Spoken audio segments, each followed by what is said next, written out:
خالد رضی اللہ عنہ کا فراز کی طرف کوچ ان کی خود سری کا مظاہرہ تھا۔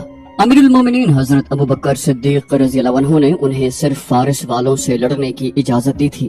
امیر المومنین کو یہ بھی توقع نہیں تھی کہ اپنی اتنی کم فوج فارس جیسی طاقتور فوج کو شکست دے گی، لیکن امیر المومنین ایسا خطرہ مول لینا نہیں چاہتے تھے کہ اتنی لڑائیاں لڑ کر رومیوں سے بھی ٹکر لی جائے۔ رومیوں کی فوج فارسیوں کی فوج سے بہتر تھی۔ یہ خالد رضی اللہ عنہ کا اپنا فیصلہ تھا کہ فراز کے مقام پر جا کر رومیوں اور فارسیوں کی ناکہ بندی کر دی جائے۔ خالد رضی اللہ عنہ چین سے بیٹھنے والے سالار نہیں تھے، اس کے علاوہ وہ رسول کریم صلی اللہ علیہ وسلم کے جنگی اصولوں کے شائق تھے، مثلا یہ کہ دشمن کے سر پر سوار رہو، اگر دشمن کی طرف سے حملے کا خطرہ ہے تو اس کے حملے کا انتظار نہ کرو بلکہ آگے بڑھو اور حملہ کر دو۔ خالد رضی اللہ عنہ نے اپنے آپ پر جہاد کا جنون طاری کر رکھا تھا۔ جب خالد رضی اللہ عنہ کے جاسوسوں نے انہیں اطلاع دینی شروع کی تو خالد رضی اللہ عنہ کے چہرے پر سنجیدگی طاری ہو گئی۔ انہیں پتہ چلا کہ وہ دو فوجوں کے درمیان آ گئے ہیں، ایک طرف رومی اور دوسری طرف فارسی، اور ان کے ساتھ عیسائی قبیلوں کے لوگ بھی تھے۔ خالد رضی اللہ عنہ کے ساتھ نفری پہلے سے کم ہو گئی تھی، کیونکہ جو علاقے انہوں نے فتح کیے تھے وہیں اپنی کچھ نفری کا ہونا لازمی تھا۔ بغاوت کا بھی خطرہ تھا اور آتش پرست فارسیوں کے جوابی حملے کا بھی۔ خالد رضی اللہ عنہ فراز میں رمضان 12 ہجری دسمبر 633 عیسوی کے پہلے ہفتے میں پہنچے تھے۔ مجاہدین روزے سے تھے۔ مجاہدین کی فوج دریائے فرات کے ایک کنارے پر خیمہ زن تھی، دوسرے کنارے پر بالکل سامنے رومی، ایرانی اور عیسائی پڑاؤ ڈالے ہوئے تھے۔ دونوں طرف کے سنتری فرات کے کنارے پر ہر وقت پہرے پر کھڑے رہتے اور گشتی سنتری گھوڑوں پر سوار دریا کے کناروں پر پھرتے رہتے۔ خود خالد رضی اللہ عنہ دریا کے کنارے دور تک چلے جاتے اور دشمن کو دیکھتے۔ ایک شام رومیوں اور ایرانیوں کی خیمہ گاہ میں ہڑبانگ مچ گئی اور وہ لڑائی کے لیے تیار ہو گئے۔ وجہ یہ ہوئی کہ مسلمانوں کے کیمپ سے ایک شور اٹھا تھا اور دف اور نقارے بجنے لگے تھے۔ تمام فوج اچھل کود کر رہی تھی۔ دشمن اسے حملے سے پہلے کا شور سمجھا، اس کے سالار وغیرہ فرات کے کنارے پر آ کر دیکھنے لگے۔ دشمن کے کسی سالار نے چلا کر کہا، ان کے گھوڑے زینوں کے بغیر بندھے ہوئے ہیں، وہ تیاری کی حالت میں نہیں ہیں۔ کسی اور نے کہا، وہ دیکھو آسمان کی طرف دیکھو، مسلمانوں نے عید کا چاند دیکھ لیا ہے، آج رات اور کل سارا دن یہ لوگ خوشیاں منائیں گے۔ اگلے روز مسلمانوں نے ہنگامہ خیز طریقے سے عید الفطر کی خوشیاں منائیں۔ اسی خوشی میں فتوحات کی مسرتیں بھی شامل تھیں۔ مسلمان جب عید کی نماز کے لیے کھڑے ہوئے تو دریا کے کنارے اور کیمپ کے ارد گرد سنتریوں میں اضافہ کر دیا گیا تاکہ دشمن نماز کی حالت میں حملہ نہ کر سکے۔ خالد رضی اللہ عنہ نے نماز کے بعد مجاہدین سے مختصر سا خطاب کیا۔ مجاہدین اسلام، نماز کے بعد ایسے انداز سے اس تقریب سعید کی خوشیاں مناؤ کہ دشمن یہ تاثر لے کہ مسلمانوں کو کسی قسم کا اندیشہ نہیں اور انہیں اپنی فتح کا پورا یقین ہے۔ دریا کے کنارے جا کر ناچو کودو، تم نے جس طرح دشمن پر اپنی تلوار کی دھاک بٹھائی ہے اسی طرح اس پر اپنی خوشیوں کی بھی دھاک بٹھا دو۔ لیکن میرے رفیقو، اس حقیقت کو نہ بھولنا کہ تم اللہ کی طرف سے آئی ہوئی ایک سے ایک کٹھن آزمائش میں پورے اترے ہو، مگر اب تمہارے سامنے سب سے زیادہ کٹھن اور خطرناک آزمائش آ گئی ہے۔ تمہارا سامنا اس وقت کی دو طاقتور فوجوں سے ہے جنہیں عیسائیوں کی مدد بھی حاصل ہے۔ میں جانتا ہوں تم جسمانی طور سے لڑنے کے قابل نہیں رہے، لیکن اللہ نے تمہیں روح کی جو قوتیں بخشی ہیں انہیں کمزور نہ ہونے دینا، کیونکہ تم ان قوتوں کے بل پر دشمن پر غالب آتے چلے جا رہے ہو۔ میں بتا نہیں سکتا کہ کل کیا ہوگا، اس لیے ہر خطرے کے لیے تیار رہو، اللہ تمہارے ساتھ ہے۔ خالد رضی اللہ عنہ کے خاموش ہوتے ہی مجاہدین کے نعروں نے ارض و سما کو ہلا ڈالا۔ پھر سب دوڑتے کودتے دریا کے کنارے جا پہنچے۔ انہوں نے دریا کے کنارے گھوڑے بھی دوڑائے اور ہر طرح عید کی خوشیاں منائیں۔ خالد رضی اللہ عنہ کے سالاروں کو توقع تھی کہ خالد بن ولید یہاں بھی شب خون کی سوچ رہے ہوں گے۔ خالد رضی اللہ عنہ نے اتنے دن گزر جانے کے باوجود بھی سالاروں کو نہیں بتایا تھا کہ وہ کیا کرنا چاہتے ہیں۔ ایک مہینہ گزر چکا تھا، فوجیں آمنے سامنے بیٹھی تھیں۔ آخر خالد رضی اللہ عنہ نے اپنے سالاروں کو مشورے، تجاویز اور احکام کے لیے بلایا۔ انہوں نے کہا، میرے رفیقو، شاید تم یہ سوچ رہے ہوگے کہ یہاں بھی شب خون مارا جائے گا، لیکن تم دیکھ رہے ہو کہ یہاں صورتحال شب خون والی نہیں۔ دشمن کی تعداد بہت زیادہ ہے، ہم ہمیشہ قلیل تعداد میں لڑے ہیں، لیکن یہاں ہمارے درمیان دریا حائل ہے، دشمن اس دریا سے فائدہ اٹھا سکتا ہے۔ تم نے دیکھ لیا ہے کہ دشمن اتنی زیادہ تعداد کے باوجود ہم پر حملہ نہیں کر رہا، اس سے صاف ظاہر ہوتا ہے کہ وہ احتیاط سے کام لے رہا ہے۔ ہمارے لیے بہتر یہ ہے کہ اس کی احتیاط کو ہم اور طول دیں اور حملے میں پہل نہ کریں۔ میں چاہتا ہوں کہ حملے میں پہل وہ کرے۔ اگر تم کوئی مشورہ دینا چاہو تو میں اس پر غور اور عمل کروں گا۔ تقریباً تمام سالاروں نے متفقہ طور پر کہا کہ ہم پہل نہ کریں اور کوئی ایسی صورت پیدا کریں کہ دشمن دریا عبور کر آئے۔ کچھ دیر سالاروں نے بحث و مباحثہ کیا اور ایک تجویز پر متفق ہو گئے اور اسی روز اس پر عمل شروع کر دیا۔ اس کے مطابق کوئی ایک دستہ تیار ہو کر دریا کے ساتھ کسی طرف چل پڑتا۔ دشمن یہ سمجھتا کہ مسلمان کوئی نقل و حرکت کر رہے ہیں، چنانچہ اسے بھی اس کے مطابق کوئی نقل و حرکت یا پیش بندی کرنی پڑتی۔ یہ سلسلہ 15-16 دن چلتا رہا۔ بعض مورخوں نے لکھا ہے کہ رومی مسلمان کی ان حرکات سے تنگ آ گئے۔ وہ پہلے ہی مسلمانوں کے خلاف کسی میدان میں نہیں لڑے تھے۔ ان کے سالاروں کے ذہنوں پر یہ بات آسیب کی طرح سوار ہو گئی تھی کہ جس قلیل فوج نے فارسیوں جیسی طاقت اور فوج کو ہلنے کے قابل نہیں چھوڑا، وہ فوج کوئی خاص داؤ چلتی ہے جسے ان کے سوا اور کوئی نہیں سمجھ سکتا۔ پہلے بتایا جا چکا ہے کہ خالد رضی اللہ عنہ دشمن پر نفسیاتی وار کرنے کی مہارت رکھتے تھے۔ اس صورتحال میں بھی انہوں نے رومیوں کو تذبذب میں مبتلا کر کے ان کے ذہنوں پر ایسا نفسیاتی اثر ڈالا کہ وہ نہ کچھ سمجھنے کے اور نہ کوئی فیصلہ کرنے کے قابل رہے۔ 21 جنوری 634 عیسوی 15 ذیقعدہ 12 ہجری کے روز دشمن اس قدر تنگ آ گیا کہ ایک سالار نے دریا کے کنارے کھڑے ہو کر بڑی بلند آواز سے مسلمانوں سے کہا، کیا تم دریا پار کر کے ادھر آؤ گے یا ہم دریا پار کر کے ادھر آ جائیں؟ لڑنا ہے تو سامنے آؤ۔ خالد رضی اللہ عنہ نے اعلان کروایا، ہم تعداد میں بہت تھوڑے ہیں، ہم سے ڈرتے کیوں ہو؟ تمہاری تعداد اتنی زیادہ ہے کہ تمہیں ہم سے پوچھے بغیر ادھر آ جانا چاہیے۔ دشمن کی طرف سے للکار سنائی دی، پھر سنبھل جاؤ، ہم آ رہے ہیں۔ دشمن نے دریا عبور کرنا شروع کر دیا۔ خالد رضی اللہ عنہ نے اپنے مجاہدین کو دریا کے کنارے سے ہٹا کر کچھ دور لڑائی کی ترتیب میں کر لیا۔ حسب معمول ان کی فوج 3 حصوں میں بٹی ہوئی تھی اور خالد رضی اللہ عنہ خود درمیانی حصے کے ساتھ تھے۔ جنگی مبصروں نے لکھا ہے کہ خالد رضی اللہ عنہ نے دشمن کے لیے اتنی زیادہ جگہ خالی کر دی کہ دشمن اور اس کے پیچھے دریا، ان دونوں کے درمیان اتنی جگہ خالی رہے کہ اس کے عقب میں جانا پڑے تو جگہ مل جائے، ورنہ دریا ان کے عقب کی حفاظت کرتا۔ جب دشمن میدان میں آ گیا تو رومی جرنیلوں نے فارسیوں اور عیسائیوں کے لشکر کو ان کے قبیلوں کے مطابق تقسیم کر دیا۔ انہوں نے ایرانی سالاروں سے کہا کہ اس تقسیم سے یہ پتہ چل جائے کہ کون کس طرح لڑا ہے، بھاگنے والوں کے قبیلوں کا بھی علم ہو جائے گا۔ یہ تقسیم اس طرح ہوئی کہ رومی الگ ہو گئے، مدائن کی فوج ان سے کچھ دور الگ ہو گئی اور عیسائیوں کے قبیلے مدائن کی فوج سے الگ، اور ہر قبیلہ ایک دوسرے سے الگ الگ ہو گیا۔ رومی جرنیلوں نے یہ تقسیم اس لیے بھی کی تھی کہ مسلمانوں کو بھی اس تقسیم کے مطابق اپنی تقسیم کرنی پڑے گی، جس کے نتیجے میں وہ بکھر جائیں گے اور انہیں آسانی سے شکست دی جا سکے گی۔ خالد رضی اللہ عنہ نے دشمن کو اس طرح تقسیم ہوتے دیکھ کر اپنے سالاروں کو بلایا اور ان سے کہا، میرے رفیقو، خدا کی قسم، دشمن خود احمق ہے یا ہمیں احمق سمجھتا ہے؟ کیا تم نہیں دیکھ رہے کہ دشمن نے اپنی جمعیت کو کس طرح بکھیر دیا ہے؟ سالار قعقاع بن عمر نے کہا، دشمن نے ہمارے لیے ایک مشکل پیدا کر دی ہے ابن ولید، اس کے مطابق ہمیں بھی بکھرنا پڑے گا، پھر ایک ایک کا مقابلہ 10-10 کے ساتھ ہوگا۔ خالد رضی اللہ عنہ نے کہا، دماغوں کو روشنی دینے والا اللہ ہے، ہم آمنے سامنے کی لڑائی نہیں لڑیں گے۔ سوار دستوں کے سالار سن لیں، فوراً سوار 2 حصوں میں تقسیم ہو کر دشمن کے دائیں اور بائیں چلے جائیں، پیادے بھی ان کے ساتھ رہیں اور دائیں اور بائیں پہنچ کر عقب میں جانے کی کوشش کریں۔ میں اپنے دوستوں کے ساتھ دشمن کے سامنے رہوں گا، دشمن پر ہر طرف سے شدید حملہ کر دو، دشمن ابھی لڑائی کے لیے تیار نہیں ہوا، چاروں طرف سے دشمن پر ایسا حملہ کر دو کہ اس کی تقسیم درہم برہم ہو جائے، اللہ کا نام لو اور نکل جاؤ۔ رومی، ایرانی اور عیسائی تقسیم تو ہو گئے تھے لیکن ابھی لڑائی کے لیے تیار نہیں ہوئے تھے۔ خالد رضی اللہ عنہ کے اشارے پر مسلمانوں نے ہر طرف سے حملہ کر دیا۔ دشمن پر جب حملے کے ساتھ ہر طرف سے تیر برسنے لگے تو اس کے بٹے ہوئے حصے اندر کی طرف ہونے لگے اور ہوتے ہوتے وہ ہجوم کی صورت میں یکجا ہو گئے۔ مسلمان سواروں نے تھوڑی سی تعداد میں ہوتے ہوئے اتنے کثیر دشمن کو گھیرے میں لے لیا۔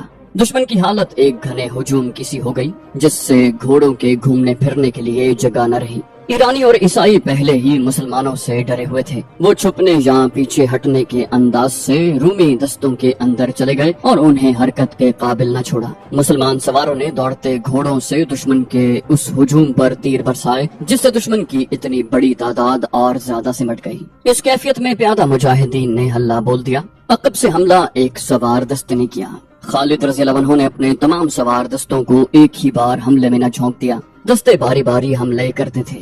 خالد رضی اللہ عنہ نے ایسی چال چلی تھی کہ لڑائی کی صورت لڑائی نہ رہی، بلکہ یہ رومی آتش پرستوں اور عیسائیوں کا قتل عام تھا۔ رومیوں نے دفاعی لڑائی لڑنے کی کوشش کی، لیکن میدان اس کے زخمیوں اور اس کی لاشوں سے بھر گیا۔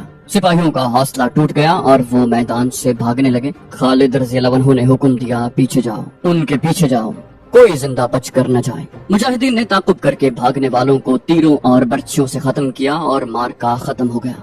تقریباً تمام مورخوں نے لکھا ہے کہ اس مارکے میں 1,00,000 رومی، ایرانی اور عیسائی مارے گئے۔ ایک بہت بڑی اتحادی فوج ختم ہو گئی۔ مسلمانوں کی تعداد 15,000 سے زیادہ نہیں تھی۔ خالد رضی اللہ عنہ 10 روز وہیں رہے۔ انہوں نے بڑی تیزی سے وہاں کا انتظامی ڈھانچہ مکمل کیا۔ ایک دستہ وہاں چھوڑا اور 31 جنوری 634 عیسوی 25 ذیقعدہ 12 ہجری کے روز لشکر کو ہیرا کی طرف کوچ کا حکم دیا۔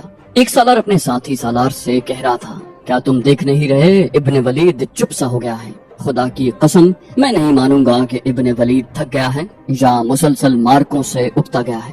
دوسرے سالار نے کہا، اور میں یہ بھی نہیں مانوں گا کہ ابن ولید ڈر گیا ہے کہ وہ اپنے مستقر سے اتنی دور دشمن کے ملک کے اندر آ گیا ہے، لیکن میں اسے کسی سوچ میں ڈوبا ہوا ضرور دیکھ رہا ہوں۔ پہلے نے کہا، ہاں وہ کچھ اور سوچ رہا ہے۔ دوسرے نے کہا، ہم پوچھ نہ لیں۔ پہلے نے کہا، ہم نہیں پوچھیں گے تو اور کون پوچھے گا؟ خالد رضی اللہ عنہ سوچ میں ڈوب ہی جایا کرتے تھے۔ یہ ایک مارکے کی فراغت کے بعد اگلے مارکے کی سوچ ہوتی تھی۔ وہ سوچ سمجھ کر اور تمام تر دماغی قوتوں کو بروئے کار لا کر لڑا کرتے تھے۔ دشمن کے پاس بے پناہ جنگی قوت تھی۔ وہ گہری سوچ کے بغیر اپنی فوج کی برتری اور افراد کے بلبوتے پر بھی لڑ سکتا تھا۔ مسلمان ایسا خطرہ مول نہیں لے سکتے تھے۔ ان کی تعداد کسی بھی مارکے میں 18,000 سے زیادہ نہیں تھی۔ ان کی تعداد 15 اور 18,000 کے درمیان رہتی تھی۔ ایک ایک مجاہد کا مقابلہ 3 سے 4 کفار سے ہوتا، لہٰذا انہیں عقل اور ہوش مندی کی جنگ لڑنی پڑتی تھی۔ ایسی عقل اور ہوش مندی میں خالد رضی اللہ عنہ کا کوئی ثانی نہ تھا۔ انہی اوصاف کی بدولت رسول اکرم صلی اللہ علیہ وسلم نے انہیں اللہ کی تلوار کہا تھا۔ جذبہ تو خالد رضی اللہ عنہ میں تھا ہی، لیکن انہیں دماغ زیادہ لڑانا پڑتا تھا۔ ہر مارکے سے پہلے خالد رضی اللہ عنہ جاسوسوں سے دشمن کی کیفیت اور اس کی زمین اور نفری وغیرہ کی تفصیلات معلوم کر کے گہری سوچ میں ڈوب جاتے، پھر اپنے سالاروں سے صلاح و مشورہ کرتے تھے۔ لیکن فراز کی جنگ کے بعد ان پر ایسی خاموشی طاری ہو گئی تھی جو کچھ اور ہی قسم کی تھی۔ ان کی اس خاموشی کو دیکھ کر ان کے سالار کچھ پریشان ہو رہے تھے۔ یہ فراز سے ہیرا کی طرف کوچ سے 2 روز پہلے کا واقعہ ہے۔ 25 ذیقعدہ 12 ہجری 3-4 سالار خالد رضی اللہ عنہ کے خیمے میں جا بیٹھے۔ سالار قعقاع بن عمر نے کہا، ابن ولید، خدا کی قسم جس سوچ میں تو ڈوبا ہوا ہے اس کا تعلق کسی لڑائی کے ساتھ نہیں۔ ہم ایک ہی منزل کے مسافر ہیں، تجھے اکیلا پریشان نہیں ہونے دیں گے۔ خالد رضی اللہ عنہ نے سب کی طرف دیکھا اور مسکرائے، کہا، ابن عمر ٹھیک کہتا ہے، میں جس سوچ میں پڑ رہتا ہوں اس کا تعلق کسی لڑائی کے ساتھ نہیں۔ ایک اور سالار نے کہا، کچھ ہمیں بھی بتا ابن ولید، خدا کی قسم تو پسند نہیں کرے گا کہ ہم سب تجھے دیکھ دیکھ کر پریشان ہوتے رہیں۔ خالد رضی اللہ عنہ نے کہا، نہیں پسند کروں گا۔ تم میں سے کوئی بھی پریشان ہوگا تو یہ مجھے ناپسند ہوگا۔ میں کسی لڑائی کے لیے کبھی پریشان نہیں ہوا۔ 3 دشمنوں کی فوجیں مل کر ہمارے خلاف آئیں، میں پریشان نہیں ہوا۔ میں نے خلیفۃ المسلمین کی خلاف ورزی کرتے ہوئے رومیوں کو جا للکارا۔ میں نے ایک خطرہ مول لیا تھا، میں پریشان نہیں ہوا۔ مجھے ہر میدان میں اور ہر مشکل میں اللہ نے روشنی دکھائی ہے، اور تمہیں اللہ نے ہمت دی ہے کہ تم اتنے جری دشمن پر غالب آئے۔ اب میری پریشانی یہ ہے کہ میں فریضہ حج ادا کرنا چاہتا ہوں، لیکن تم دیکھ رہے ہو کہ میں کہاں ہوں اور میری ذمہ داریاں کیا ہیں۔ کیا میں اس فرض کو چھوڑ کر حج کا فرض ادا کر سکتا ہوں؟ نہیں کر سکتا میرے رفیقو، لیکن میرا دل میرے قابو سے باہر ہو گیا ہے۔ خدا کی قسم یہ میری روح کی آواز ہے کہ ولید کے بیٹے، کیا تجھے یقین ہے کہ تو اگلے حج تک زندہ رہے گا؟ مجھے یقین نہیں میرے دوستو۔ ہم نے جن 2 دشمنوں کو شکستیں دی ہیں ان کی جنگی طاقت تم نے دیکھ لی ہے، اور تم نے یہ بھی دیکھ لیا ہے کہ تمام قبیلے فوراً ان سے جا ملتے ہیں۔ میں محسوس کر رہا ہوں کہ میری زندگی چند روزہ رہ گئی ہے، اور میرے رفیقو میں کچھ بھی نہیں، تم کچھ بھی نہیں، صرف اللہ ہے جو ہمارے سینوں میں ہے، وہی سب کچھ ہے۔ پھر میں کیوں نہ اس کے حضور اس کے عظیم گھر میں جا کر سجدہ کروں؟ کیا تم مجھے اجازت دو گے کہ میں اپنی طرف سے، تم سب کی طرف سے اور ہر ایک مجاہد کی طرف سے خانہ کعبہ جا کر اللہ کے حضور شکر ادا کروں؟ ایک سالار نے کہا، بے شک بے شک، کون رد کر سکتا ہے اس جذبے کو اور اس خواہش کو جو تو نے بیان کی ہے؟ مصنع بن حارثہ نے کہا، لیکن تو حج پر جائے گا کیسے ابن ولید؟ پیچھے کچھ ہو گیا تو؟ خالد رضی اللہ عنہ نے کہا، میں کسی لڑائی میں مارا جاؤں گا تو خدا کی قسم تم یہ نہیں سوچو گے کہ اب کیا ہوگا۔ کیا میرے نہ ہونے سے تمہارے حوصلے ٹوٹ جائیں گے؟ نہیں، ایسا نہیں ہوگا۔ قعقاع بن عمر نے کہا، رب کعبہ کی قسم ایسا نہیں ہوگا، ہم میں سے کوئی ایک بھی زندہ ہوگا تو وہ اسلام کے پرچم کو گرنے نہیں دے گا۔ یوں کر ابن ولید آج ہی قاصد کو روانہ کر دے کہ وہ امیر المومنین سے اجازت لے آئے کہ تو حج پر جا سکتا ہے۔ خالد رضی اللہ عنہ نے مسکرا کر کہا، جس سوچ نے مجھے پریشان کر رکھا ہے یہی وہ سوچ ہے۔ میں جانتا ہوں امیر المومنین اجازت نہیں دیں گے، انہیں یہاں کے حالات کا علم ہے۔ اگر وہ اجازت دے بھی دیں تو یہ خطرہ پیدا ہو جائے گا کہ دشمن کو پتہ چل جائے گا کہ ابن ولید چلا گیا ہے۔ میں اپنے لشکر کو بھی نہیں بتانا چاہتا کہ میں ان کے ساتھ نہیں ہوں، میں بہت کم وقت میں جا کر واپس آنا چاہتا ہوں۔ مصنف بن حارثہ نے کہا، خدا کی قسم ولید کے بیٹے، تو نہیں جانتا کہ تو جو کچھ کہہ رہا ہے یہ ناممکن ہے۔ خالد رضی اللہ عنہ نے کہا، اللہ ناممکن کو ممکن بنا دیا کرتا ہے، انسان کو ہمت کرنی چاہیے۔ میں تمہیں بتاتا ہوں کہ میں کیا کروں گا اور کس راستے سے جاؤں گا۔ خالد رضی اللہ عنہ نے انہیں پہلے یہ بتایا کہ وہ کیا کریں، پھر وہ راستہ بتایا جس راستے سے انہیں حج کے لیے مکہ جانا اور آنا تھا۔ حج میں صرف 14 دن باقی تھے اور فراز سے مکہ تک کی مسافت تیز چلنے سے 2.5 مہینے سے کچھ زیادہ تھی۔ خالد رضی اللہ عنہ کو کوئی چھوٹا راستہ دیکھنا تھا لیکن کوئی چھوٹا راستہ نہیں تھا۔ خالد رضی اللہ عنہ تاجر خاندان کے فرد تھے۔ قبول اسلام سے پہلے خالد رضی اللہ عنہ نے تجارت کے سلسلے میں بڑے لمبے اور کٹھن سفر کیے تھے۔ وہ ایسے راستوں سے بھی واقف تھے جو عام راستے نہیں تھے بلکہ وہ راستے کہلاتے ہی نہیں تھے۔ خالد رضی اللہ عنہ نے اپنے سالاروں کو ایک ایسا ہی راستہ بتایا۔ مصنف بن حارثہ نے کہا، خدا کی قسم ابن ولید، تیرا دماغ خراب نہیں ہوا، پھر بھی تو نے ایسی بات کہتی ہے جو ٹھیک دماغ والے نہیں کہہ سکتے۔ تو جو راستہ بتا رہا ہے وہ کوئی راستہ نہیں، وہ ایک علاقہ ہے اور اس علاقے سے صحرا کی ہوائیں بھی ڈر ڈر کر گزرتی ہیں۔ کیا تم مرنے کا کوئی اور طریقہ نہیں جانتا؟ کیا میں اس علاقے سے واقف نہیں؟ خالد رضی اللہ عنہ نے ایسی مسکراہٹ سے کہا جس میں عزم اور خود اعتمادی تھی۔ بولے، جس اللہ نے ہمیں اتنے زبردست دشمنوں پر غالب کیا ہے وہ مجھے اس علاقے سے بھی گزار دے گا۔ میں یقین سے کہتا ہوں کہ تم مجھے جاننے سے نہیں روکو گے اور میرے اس راز کو اس خیمے سے باہر نہیں جانے دو گے۔ میں راز امیر المومنین سے بھی چھپا کر رکھوں گا۔ ایک سالار نے پوچھا، اگر امیر المومنین بھی حج پر آ گئے تو کیا کرے گا تو؟ خالد رضی اللہ عنہ نے کہا، میں ان سے اپنا چہرہ چھپا لوں گا۔ تم سب میرے لیے دعا تو ضرور کرو گے۔ میں وعدہ کرتا ہوں کہ میں اس طرح تم سے ملوں گا کہ تم کہو گے کہ یہ شخص راستے سے واپس آ گیا ہے۔ زیادہ تر مورخین خصوصاً طبری نے یہ واقعہ بیان کیا ہے کہ خالد رضی اللہ عنہ نے 12 ہجری کا حج کس طرح کیا، ان حالات میں کہ ان کی ٹکر فارس کی شہنشاہی سے تھی اور انہوں نے روم کی شہنشاہی کے اندر جا کر حملہ کیا۔ یہ خطرہ ہر لمحہ موجود تھا کہ یہ دونوں بادشاہیاں مل کر حملہ کریں گی۔ اس خطرے کے پیش نظر خالد رضی اللہ عنہ وہاں سے غیر حاضر نہیں ہو سکتے تھے، لیکن حج کا عزم اتنا پکا اور خواہش اتنی شدید تھی کہ وہ اسے دبا نہ سکے۔ پہلے سنایا جا چکا ہے کہ لشکر فراز سے ہیرا کو کوچ کر رہا تھا۔ خالد رضی اللہ عنہ نے لشکر کو 3 حصوں میں تقسیم کیا۔ ایک حصہ ہراول تھا، دوسرا اس کے پیچھے اور تیسرا حصہ عقب میں تھا۔ خالد رضی اللہ عنہ نے خاص طور پر اعلان کروایا کہ وہ عقب کے ساتھ ہوں گے۔ لشکر کو ہیرا تک پہنچنے کی کوئی جلدی نہیں تھی۔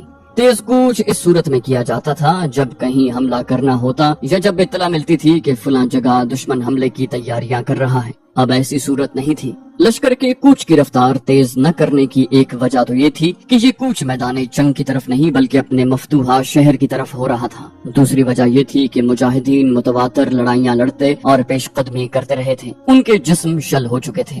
خالد رضی اللہ عنہ نے کوچ معمولی رفتار سے کرنے کا حکم ایک اور وجہ سے بھی دیا تھا۔ اس وجہ کا 3 سالاروں اور خالد رضی اللہ عنہ کے چند ایک ساتھیوں کے سوا کسی کو علم نہیں تھا۔ وہ وجہ یہ تھی کہ خالد رضی اللہ عنہ کو کوچ کے دوران لشکر کے عقبی حصے سے کھسک جانا تھا اور ایک گمنام راستے سے مکہ کو روانہ ہونا تھا۔ لشکر 31 جنوری 634 عیسوی کے روز چل پڑا۔ تاریخ میں اس مقام کا پتہ نہیں ملتا جہاں لشکر نے پہلا پڑاؤ کیا تھا۔ رات کو جب لشکر گہری نیند سو گیا تو خالد رضی اللہ عنہ اپنے چند ایک ساتھیوں کے ساتھ خیمہ گاہ سے نکلے اور غائب ہو گئے۔ کسی بھی مورخ نے ان کے ساتھیوں کے نام نہیں لکھے جو ان کے ساتھ حج کرنے گئے تھے۔ خالد رضی اللہ عنہ اور ان کے ساتھی اونٹوں پر سوار تھے۔ جس علاقے میں سے انہیں گزرنا تھا وہاں سے صرف اونٹ گزر سکتا تھا، گھوڑا بھی جواب دے جاتا۔ صحراؤں میں بعض علاقے بے حد دشوار گزار ہوتے تھے، مسافر ادھر سے گزرنے کی جرت نہیں کرتے تھے۔